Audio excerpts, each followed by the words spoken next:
नमः शिवाय। शिव पुराण श्री रुद्र संहिता तृतीय खंड 31वां अध्याय। सप्त ऋषियों का आगमन और हिमालय को समझाना।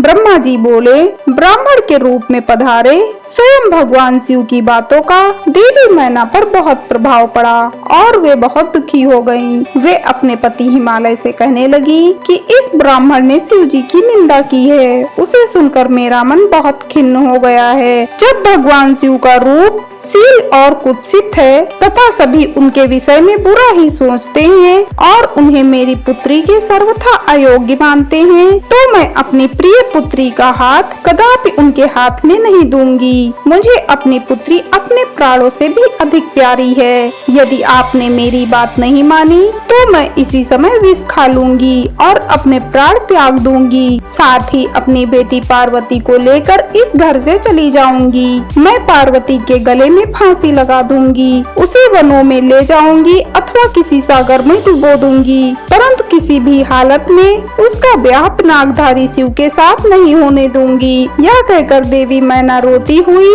तुरंत कोप भवन में चली गयीं और उन्होंने कीमती वस्त्रों आभूषणों का त्याग कर दिया और जमीन पर लेट गयीं। जब इस विषय में भगवान शिव को जानकारी हुई तो उन्होंने सप्त ऋषियों को याद किया। वे तुरंत ही वहां आ गए। जब त्रिलोकीनाथ भगवान शिव ने सप्त ऋषियों को देवी मैना को समझाने की आज्ञा देकर उनके घर भेजा, त्रिलोकीनाथ भगवान शिव का आदेश मिलने पर सप्त ऋषि उन्हें श्रद्धा पूर्वक प्रणाम करके आकाश मार्ग से पर्वतों के राजा हिमालय के राज्य की ओर चल दिए। सप्त ऋषि हिमालय के नगर के निकट पहुँचे तो वहाँ का ऐश्वर्य देखकर उनकी प्रशंसा करने लगे। वे सातों ऋषि आकाश में सूर्य के समान चमकते हुए जान पड़ते थे। उन्हें आकाश मार्ग से आता देखकर हिमालय को बहुत आश्चर्य हुआ।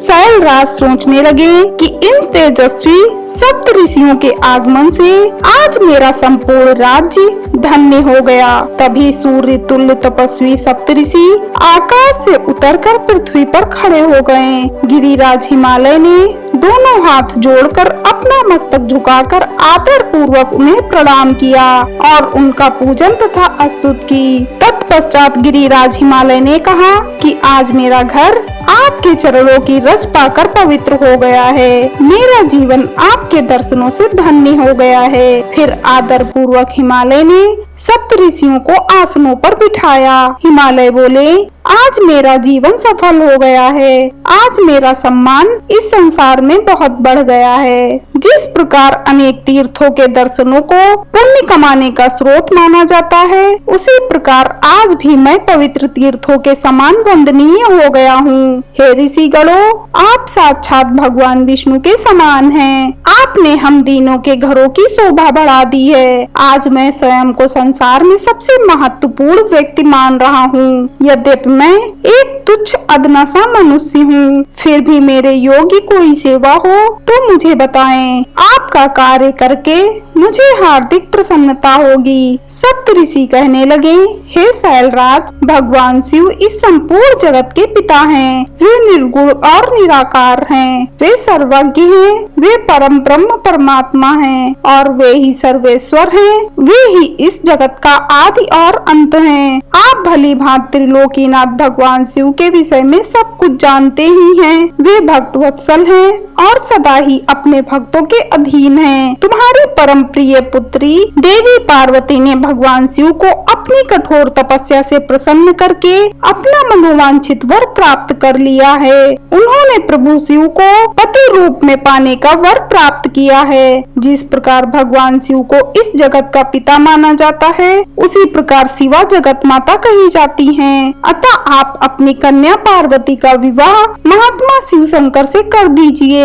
ऐसा करके आपका जन्म सफल हो जाएगा और आप गुरुओं के भी गुरु बन जाएंगे। सप्त ऋषियों के ऐसे वचन सुनकर हिमालय बोले, हे महर्षियों, मेरे अहोभाग्य है जो आपने मुझे इस योग्य समझकर मुझसे यह बात कही। सच कहूँ तो मेरी हार्दिक इच्छा भी यही है कि मेरी पुत्री का विवाह भगवान शिव के साथ ही हो, परंतु एक परेशानी यह है कि कुछ दिनों पूर्व एक ब्राह्मण देव हमारे घर पधारे थे। उन्होंने भक्त वत्सल भगवान शिव के विषय में अनेक उल्टी सीधी बातें की हैं। उस वैष्णव ब्राह्मण ने शिव जी की घोर निंदा की, उन्हें अमंगलकारी बताया। ये बातें सुनकर मेरी पत्नी देवी मैना की बुद्धि पलट गई है, उनका समस्त ज्ञान भ्रष्ट हो गया है। अब वे अपनी पुत्री पार्वती का विवाह परम योगी रुद्रदेव से कदापि नहीं करना चाहती हैं। हे सप्तऋषियों, वे जिद करके बैठी हैं कि वे अपनी पुत्री पार्वती का विवाह भगवान शिव से नहीं करेंगी। इसलिए वे लड़ झगड़ कर सभी आभूषणों तथा राजसी वस्त्रों का त्याग कर कोप भवन में जाकर लेट गई हैं। मेरे बहुत समझाने पर भी वे कुछ नहीं समझ रही हैं। आपसे सच सच अपने दिल की इच्छा कहूँ तो उन वैष्णव ब्राह्मण की बातें सुनकर अब मैं भी नहीं चाहता कि मेरी पुत्री का विवाह शिव जी से हो। नारद, इस प्रकार भगवान शिव की माया से मोहित होकर गिरिराज हिमालय ने यह सब बातें कही और कहकर चुप हो गए। तब सप्तऋषियों ने कोप भवन में लेटी हुई देवी मैना को समझाने के लिए देवी अरुंधति को भेजा।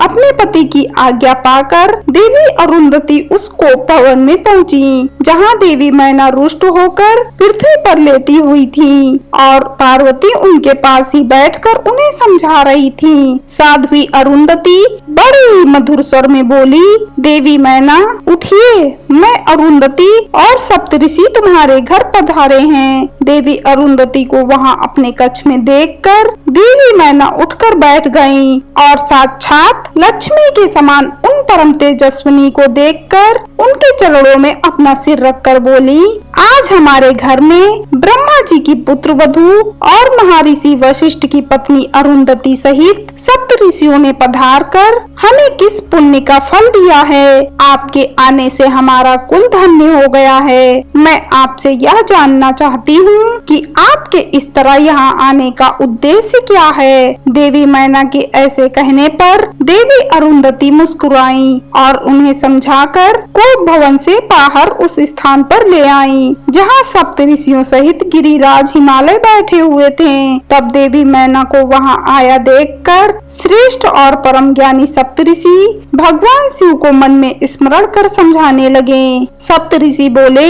हे शैलराज, तुम अपनी पुत्री का विवाह त्रिलोकीनाथ भक्त वत्सल भगवान शिव से कर दो। वे तो सर्वेश्वर हैं, वे कभी भी किसी की याचना नहीं करते। जगत की रचना के स्रोत ब्रह्मा जी ने तारकासुर को यह वरदान दिया है कि केवल शिव पुत्र के हाथों ही उसका वध होगा। इस समय तारकासुर के कारण तीनों लोकों में हाहाकार मचा हुआ है। उसने देवराज इंद्र सहित सभी देवताओं को स्वर्ग से निकाल दिया है, साथ ही वह निर्दोष लोगों का भी शत्रु बन बैठा है। साधुओं और ऋषि मुनियों को यज्ञ नहीं करने देता तथा उनकी पूजा उपासना को तारकासुर के सैनिक समय समय पर नष्ट कर देते हैं। उन्होंने सभी के जीवन को कष्टकारी बना रखा है। इस संसार में व्याप्त बुराइयों और दुष्प्रवृत्तियों के विनाश के लिए संहारक रुद्रदेव का पुत्र ही सबसे उपयुक्त है। उस वीर और बलवान पुत्र की प्राप्ति के लिए आवश्यक है कि भगवान शिव विवाह कर लें। इसलिए ब्रह्मा जी ने भगवान शिव से विवाह करने की प्रार्थना की थी। यह सर्वविदित है कि भगवान शिव परम योगी हैं और विवाह के लिए उत्सुक नहीं हैं। तुम्हारी पुत्री पार्वती ने भगवान शिव की कठोर तपस्या करके शिव को अपना पति बनाने के लिए वर प्राप्त किया था। यही कारण है कि महादेव जी देवी पार्वती का पाणी ग्रहण करना चाहते हैं। सप्त ऋषियों की बात सुनकर हिमालय विनय पूर्वक बोले, हे ऋषिगण, आपकी बातें सही हैं, परंतु जहाँ तक मैं जानता हूँ शिव जी के पास ना तो रहने के लिए घर है, ना ही कोई नाते रिश्तेदार हैं और ना ही बंधु बांधव हैं। उनके पास कोई राजपाट भी नहीं है और ना ही वे ऐश्वर्य और विलासिता का जीवन ही जीते हैं। आप वेद विधाता ब्रह्मा जी के पुत्र हैं, इसीलिए मैं आपका आदर और सम्मान करता हूँ। आप परम ज्ञानी हैं और यह जानते हैं कि जो पिता काम, मोह, भय अथवा लोभ के कारण अपनी कन्या का विवाह अयोग्य वर से कर देते हैं, वे मरने के बाद नरक के भागी होते हैं। इसीलिए मैं कोई ऐसा कार्य नहीं करना चाहता जिससे मैं नरक का भागी बनूं। मैं अपनी प्रिय पुत्री पार्वती का विवाह